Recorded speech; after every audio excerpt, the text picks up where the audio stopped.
Hi viewers. இன்னைக்கு April 23 Ayyanar Thunai serial என்னாச்சுன்னு சொல்லி பார்க்கலாம். முன்னாடி எங்கள் சேனல் சப்ஸ்கிரைப் பண்ணாதவங்க மறக்காம சப்ஸ்கிரைப் பண்ணுங்க. இன்னைக்கு என்ன அப்படின்னு சொல்லி பார்த்தீங்கன்னா, இங்கே வந்து நிலா வந்து சோழன் கிட்ட வந்து கேட்கும்போது சோழன் வந்து சமாளிக்கிறாருல, இந்த மாதிரி உங்களை எனக்கு அப்போ யாருன்னே தெரியாதுல்ல, அப்போ ஏன் நான் உங்ககிட்ட என் குடும்பத்தை பற்றி பேசணும்னு சொல்லி தான் இந்த மாதிரினா சொன்னீங்க அப்படின்னோடனே, இப்போ நிலா வந்து அப்போ இவ்வளோ தூரம் என்கிட்ட போய் சொல்லியிருக்கீங்கல்ல அப்படின்னு சொல்லிட்டு கோவத்தில் வந்து நானே போய்க்கிறேன் அப்படின்னு சொல்லிட்டு கிளம்பி ஆட்டோவில் கிளம்பி போகிறாங்க. இங்கே வீட்டில் என்ன ஆகுதுன்னா, பல்லவனும் பாண்டியனும் என்னடா அவங்கள காணோம் அப்படின்னு சொல்லி 2 பேருமா பேசிட்டு இருக்காங்க. அப்ப பார்த்து சேரன் வராரு. இப்ப சேரன் கிட்ட வந்து கேட்குறாங்க. "என்னடா ஆச்சு?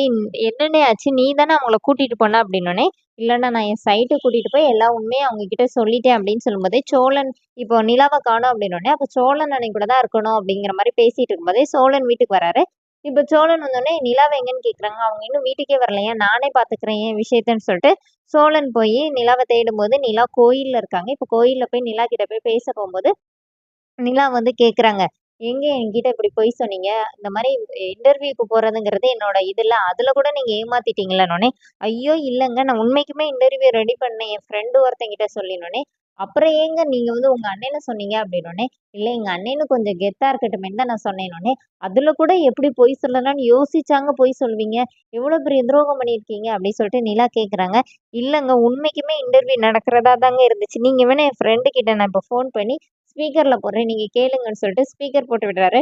அவங்க ஃப்ரெண்டு வேற, என்னடா அது செட்டப் இன்டர்வியூவா?" அப்படின்னோனே, இப்ப நிலா வந்து ஆக்ஷன்லயே காட்டுறாங்க. "கொன்னுருவேன். அப்படியே பேசு" அப்படின்னு சொல்றாங்க. இப்போ உடனே சோழன் வந்து, "அது இல்லடா. உங்க அப்பா வெளியில போனனால தானே அந்த இன்டர்வியூ நீ வந்து மாத்தி வச்ச" அப்படின்னு சொல்லிட்டு, பாவம் அவர் வந்து அப்படியே சமாளிக்கிறாரு. ஆனா அவங்க ஃப்ரெண்டு, "என்னடா உளறிட்டு இருக்க? குடிச்சிருக்கியா? நீ என்ன சொன்ன? இந்த மாரி எங்க அப்பா இல்லன்னு சொல்லி தானே செட்டப் இன்டர்வியூக்கே நான் ஓகே சொன்னேன். கடைசி நேரத்துல எங்க அப்பா வந்துட்டாரு.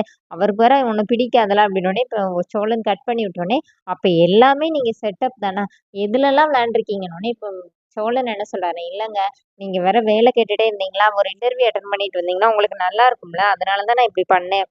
அப்படின்னு சொல்லி சமாளிக்கிறாரு. அப்புறமா நிலா "ஏன் தப்பு தாங்க. உங்ககிட்ட வந்து நான் வேலை கேட்டேன் பார்த்தீங்களா?" அப்படின்னு சொல்லிட்டு, "இப்ப கடைசியா ஒண்ணு கேட்குறேன். உண்மைய சொல்லுங்க. உங்க அப்பா வந்து உங்க அம்மாவ கொலை பண்ணிட்டு ஜெயில்ல போயிருந்தாருன்னோனே." இப்ப சோழன் சொல்றாரு, "அதெல்லாம் நான் எப்படிங்க உங்ககிட்ட சொல்ல முடியும்? எனக்கு எப்படி அதெல்லாம் தெரியும்?" அப்படின்னு சொல்லி கேட்குறாரு. "அப்போ நீங்க எதுவுமே உண்மை பேச மாட்டீங்க. எது கேட்டாலும் இப்படி சுத்தி வளைச்சு தான் பதில் சொல்வீங்கன்னோனே." இப்போ சோழன் என்ன சொல்றாருன்னா, "இங்க பாருங்கங்க. நான் உங்ககிட்ட சொன்னது எல்லாமே நீங்க என்ன கல்யாணம் பண்ணிட்டு எங்க வீட்டுக்கு வருவீங்கன்னு எனக்கு தெரியுமா? நான் ஒரு இதுல தான் சொன்னேன். ஆனா எங்க அப்பா விஷயம் எனக்கு தெரியாது. நம்புனா நம்புங்க" அப்படிங்கிற மாரி சொல்லிட்டு 2 பேரும் கோயில்ல ஒவ்வொரு சைடு நிக்கிறாங்க. அதோட என்னோட எபிசோட் ரன் பண்ணியிருக்காங்க. Thank you.